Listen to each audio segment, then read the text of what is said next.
Greetings, friends. Vitaly Portnikov.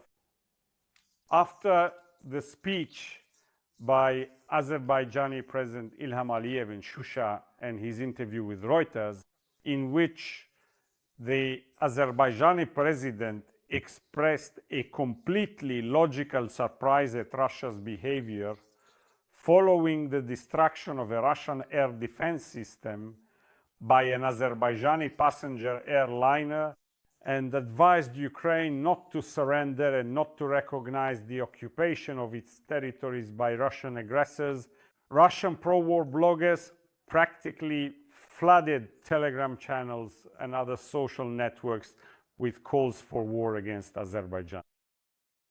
Russian propagandists are now accusing the Azerbaijani special services of having, with the help of the Azerbaijani diaspora, assisted Ukraine in carrying out the unprecedented web operation, which became a brilliant attack on the military airfields of the Russian Federation, the airfields of death, from which the planes take off, the very planes that President of the Russian Federation, Vladimir Putin, orders to kill Ukrainian women and children.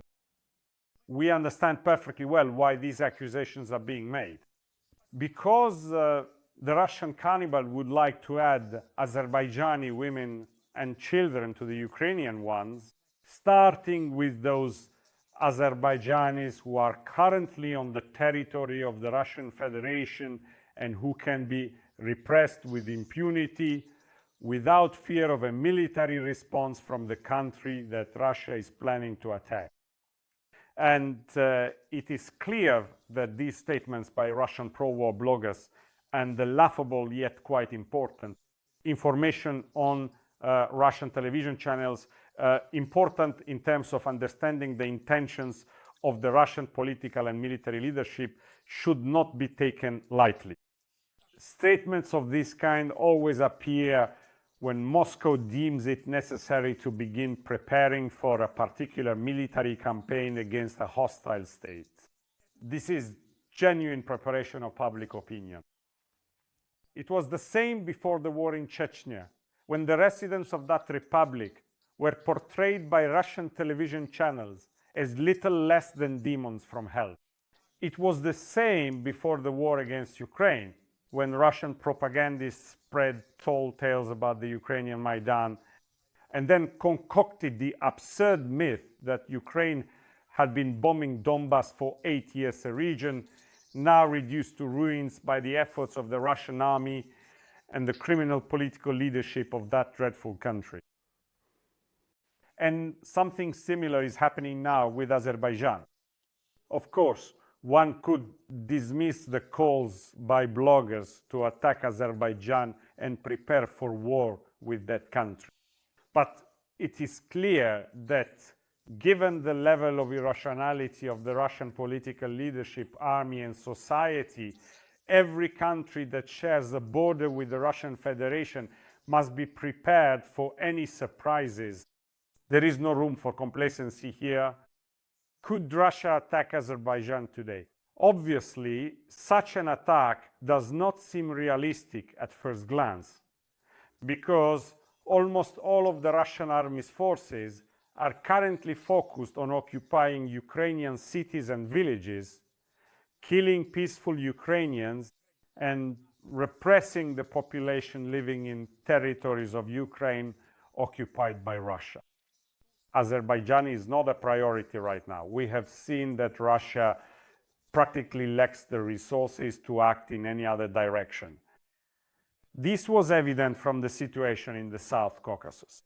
It was also clear from the situation in Syria, where the puppet regime of Bashar al-Assad fell primarily because neither Moscow nor Tehran could provide effective assistance to their ally.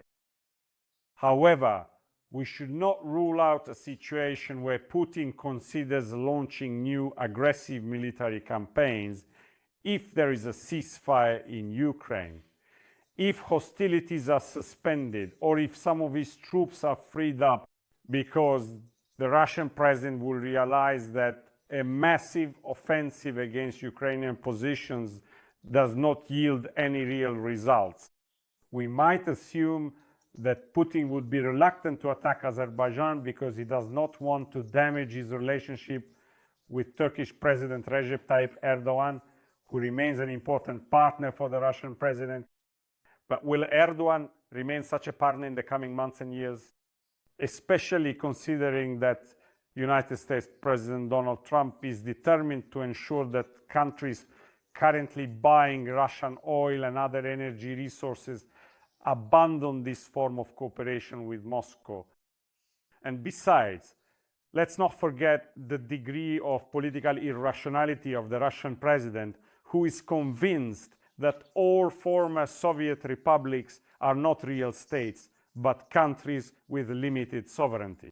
And the leaders of these republics are, so to speak, the first secretaries of the central committees of the Republican Communist parties, who are supposed to show proper respect to Putin, the general secretary. The man who currently sits in the Kremlin today has still not realized that the inglorious history of the Soviet Union, the long and troubled history of oppression against the peoples who lived in that misanthropic empire indeed, came to an end quite some time ago. And what kind of end was it? A shameful end. That's why it's absolutely clear that one can expect surprises from Putin. And I wouldn't simply ignore the statements made by his propagandists.